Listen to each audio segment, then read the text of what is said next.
Student loan rules just changed, and what you do next could shape your financial future for years. In this video, I'll break down exactly what's new, who benefits, and how smart people are using these changes to build real wealth instead of falling back into debt. I spent hours reading new repayment updates, income-based plan details, and forgiveness terms so you don't have to. Stick with me. By the end, you'll know the biggest mistakes to avoid, the strategies that can save you thousands, and one mindset shift that can separate people who stay broke from those who use debt as a launchpad. When you click this video, you wanted clarity, not another confusing list of acronyms. You'll get the real version, what's actually changing with student loan repayment, why it matters for your paycheck, and how to make these changes work for you, not against you. I'll also share one simple plan I built that can help you go from repayment stress to long-term wealth, even if your loans feel impossible right now. Let's start with what just changed. After years of pauses, the repayment system is finally restarting, but not in the same way it was before. The Department of Education introduced new income-driven repayment options called the SAVE plan, replacing the old REPAYE system. Here's the big shift. Under SAVE, your monthly payment is capped at a smaller percentage of your discretionary income. And for many borrowers, unpaid interest no longer piles up if you make payments on time. That's huge. It means your balance can finally stop growing even when your payments feel small. For undergrad loans, the rate is now 5% of income over a set threshold, down from 10%. That's real breathing room for millions. But as always, there's a catch, and we'll talk about that next. While the SAVE plan lowers payments, it also stretches repayment timelines. Smaller monthly payments mean paying longer overall. So even though you're paying less each month, you might pay more in total if your income grows over time. That's why it's not just about getting the lowest payment. It's about using the breathing room strategically. Some people will use the lower payment to spend more. Others will use it to invest more. The second group wins. Think of it like a pressure valve. The government just turned it down, giving you space. You decide whether that space becomes freedom or just more spending. And that's the real fork in the road for wealth. Let me show you what I mean. Meet Sarah. She's 24, owes $35,000, and just got moved into a new SAVE plan. Her old payment was $410, now it's $220. She felt instant relief, but 6 months later, her balance barely changed because her smaller payments only covered interest. She realized the plan gave her time, not progress. That's the hidden danger, confusing relief for success. The rules make repayment easier, but they don't replace your pen. Without action, you end up 10 years older, still paying for the same degree. So yes, celebrate the change, but use it like a lever, not a hammock. The system's job is to give you breathing room. Your job is to use that breath to move forward. To really see the difference, let's look at two people, Alex and Jordan. Each owe $40,000. Both qualify for the new SAVE plan. Alex lowers payments and relaxes thinking it's solved. Jordan lowers payments too, but keeps paying the old amount and invests the difference. 10 years later, Alex has paid off the debt but has no savings. Jordan, same income, same loans, but has $50,000 invested and compounding. The same rule change, two outcomes. One wealth building, one wealth delaying. That's why this video isn't just about what changed, it's about how to use those changes to play offense, not just defense. Let's simplify the math. If your payment drops by $200 a month under the new rule, that's $2,400 a year. Most people would just absorb that into lifestyle, but if you instead invest it at an average 7% return, you'll have over $36,000 in 10 years without earning an extra dime. That's how people quietly change their future. The loan system doesn't care how you use the savings, but your net worth does. Every dollar not wasted becomes an employee that works for you. When I built this breakdown, I realized something important. Debt rules don't make or break wealth. Behavior does. You control the policy, but you control the reaction. That's where the real power is. There's another piece few people talk about, forgiveness. Under the SAVE plan, some borrowers could see full cancellation after as little as 10 years, depending on the balance and repayment record. But here's the fine print. Forgiveness may still count as taxable income unless Congress changes the law again. That means you could owe taxes on that forgiven amount later. This sounds bad, but it's actually manageable. Smart borrowers plan for that by building a tax fund, a savings account that grows alongside their repayment plan. That way, if a balance gets forgiven, they can pay the tax without panic. The rule changed, but the principle didn't. Expect relief, plan for costs. People who understand that stay in control instead of getting blindsided. Let's pause for a second. If you ever felt guilt or shame about your loans, stop. Debt isn't a moral failure, it's a tool. The system is messy, but you can use it instead of being used by it.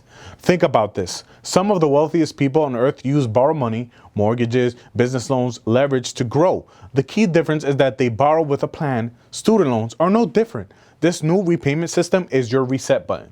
It's your chance to rewrite the story from I'm stuck to I'm strategic. You're not behind. You're in the learning phase of wealth building. I dug into the Department of Education data while writing this. The average borrower's payment under SAVE will drop by $180 a month across 20 million borrowers. That's an extra $3.6 billion in extra monthly cash flow staying in households instead of going into debt. Now, imagine what happens when even half of those people invest, pay off credit cards, or save for homes instead. That's a quiet wealth transfer from debt stress to financial stability. It's one of the biggest shifts in middle class money flow in a decade, but only for the people who use it right. That's why this video matters. It's not about government programs, it's about personal choices during big transitions. To make this real, picture what that $180 a month actually means. That's a full grocery trip for a family of 4. It's your cell bill, your streaming services, and your gym combined. It's also enough to start an IRA or invest in a low-cost index fund every single month. If you redirect that $180 into investments instead of spending, you'll have over $30,000 in 10 years, even at modest returns. That's a down payment, a business fund, or early retirement funding, all from one small decision made once. Most people never notice these quiet chances because they expect wealth to come in big waves. But in reality, it's built in moments like this, when rules shift and you choose to move in a smarter direction while everyone else just relaxes. Let's talk about the trap. When payments drop, lifestyle inflation sneaks in. You feel richer, so you spend like it. New clothes, new car, nicer apartment. It's invisible because the bank account doesn't scream when you overspend slowly. But that $200 difference could have been your emergency fund, your Roth IRA, or your startup money. Don't let comfort rob your momentum. Wealth doesn't come from how much you make. It comes from how much you keep when conditions change. The SAVE plan gave everyone a small raise. What you do with that raise will define your next 10 years. Let's visualize it. You have $35,000 in loans. Your old repayment was $400. Under SAVE, it's $240. You decide to keep paying $400 anyways. The extra $160 goes into a high yield account at 5%. That's $1,920 a year. In 10 years, that becomes $25,000 while your loan balance shrinks faster than projected. You didn't work extra hours. You didn't get a second job. You just made a choice to keep the old habit and let time do the work. That's how average people quietly get ahead while everyone else scrolls through panic headlines. This whole rule change is bigger than student loans. It's a lesson in how financial systems evolve. They never stop changing, but the mindset of the people who build wealth stays the same. They adapt early. Every major economic shift, mortgages, credit cards, stimulus checks, and now loans create winners and losers. The winners look for leverage, not luck. So when people complain that these changes are unfair or confusing, remember, complexity creates opportunity. The more you understand it, the easier it becomes to make smart moves while others freeze. Knowledge pays. Here's what I want you to do. Tonight, log into your loan account and check what repayment plan you're on. If it's not safe, apply. Then calculate your new payment and subtract it from your old one. That difference is your opportunity fund. Set up an automatic transfer for that exact amount into a savings or investment account every month. Don't let it become extra spending. This one move will build you a second financial engine without earning an extra dollar. It sounds small, but small systems scale. The same way debt compounds when ignored, wealth compounds when directed. Now close your eyes for 5 seconds and imagine your life with no student loan payment at all. No automatic withdrawal, no anxiety each month. What would you do with that money and that peace? Write it down. Visualization sounds simple, but it changes behavior. When you picture the reward, you start chasing it. Every payment after today isn't just sending money away. It's a step forward toward that freedom you just pictured. That's why I want you to stay consistent. Even when it feels slow, you're not paying debt. You're buying your future options. I know it's tiring hearing about the loans again. You probably feel like you've been waiting forever for a real solution, but here's the truth. This is the best setup borrowers have had in decades. The government gave you a rare window, lower payments, paused interest, forgiveness options. Most will treat it as relief. A few will treat it as leverage. Those few will look back in 10 years and realize this was the moment their financial story changed. It's not luck, it's literacy. The kind you're building right now.